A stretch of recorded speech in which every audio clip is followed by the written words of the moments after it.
Mata upo se fulu valu. O le whaatusa i le whaipu o mea. O le tatalo Yeremia. O le awhionga na o mai a Yeremia mai a Yehova. Mo whapea mai. Ina tula ia. Malu ifo i le whale o le whaipu o mea. Ona o whailoa antua i le ia te o i le mea o au upu. Ona o waluifo i le whale o le whaipu o mea. Whauta foi. O whaia ia lana ngā luenga i lunga o mea ta avidivili. Ua leanga le ipu na ia whaia i le o mea i le lima o le whaipu o mea. Ona toe whaia i le ia o le tasi ipu e tusa ma le manatu o le whaipu o mea o na whai. Ona o mai leo le awhionga Yehova ia te a ua whape mai. Le a inga o Israelu e. O te lema whaia e o na whai a te o tau e pei o le na whaipu o mea. O loo fetalai mai ai Yehova. Whauta le a inga o Israelu e. E pei o le o mea i le lima o le whaipu o mea. E whapea fo i au tau i lo ulima. O le tua so te tautala atu ai se nuu po se malo.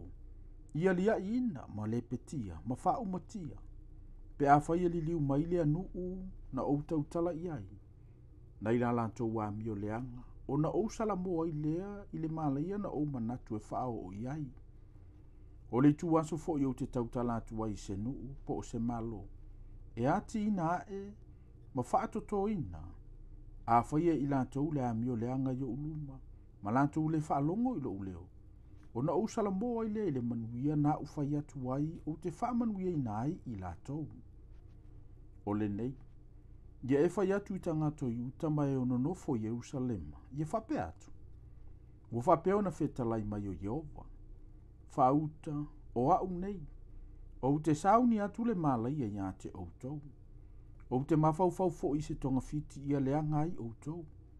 O le nei, ia outou toi fo i mai, ta itasi le tangata ilo na ala leanga. Ma ia outou sauni le leio outou wala ma outou wa mionga. Au wala antou fai mai, e lea o ngā. Au a mātou te mulimuli atu i o mātou mawhau faunga. E ta itasi fo i mawhai e tusa ma le fina uvale o lo na loto leanga.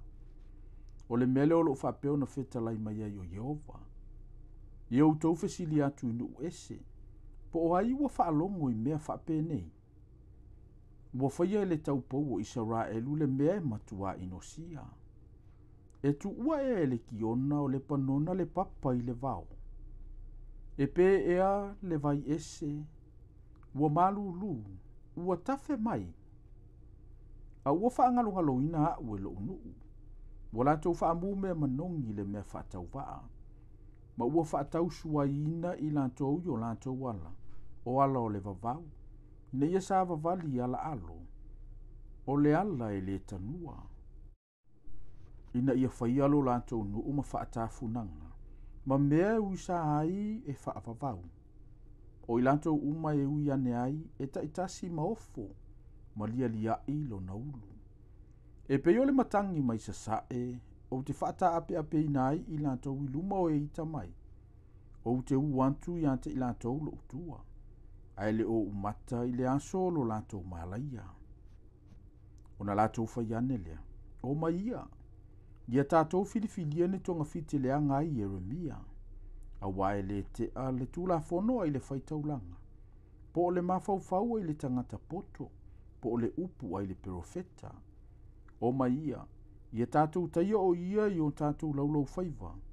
Aua foi le lili watu o tātou talinga i sana upu etasi.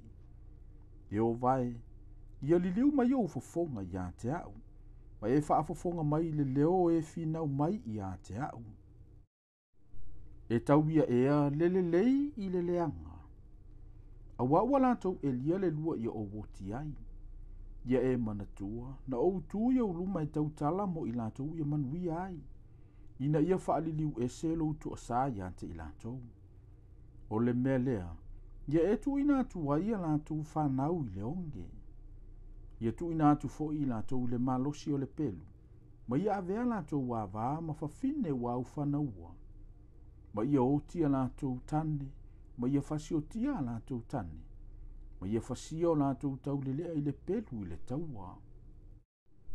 ia langona le alanga i o latou fale pea e fa'ao fa'afua se'i mai le au ia te i latou aua ua e lia i latou le lua e maua ia'u maua latou na nā mai lei mo vai a o oe ia o vai ua e silafia latou pulega uma iā te a'u ia o uoti aua le ufitia latou amio le tonu aua fo'i e te soloia e sea latou agasala i ou luma aia fa'atausuaina i latou i ou luma ia fa'apea ona fai ante i latou i ona po o lou to'asā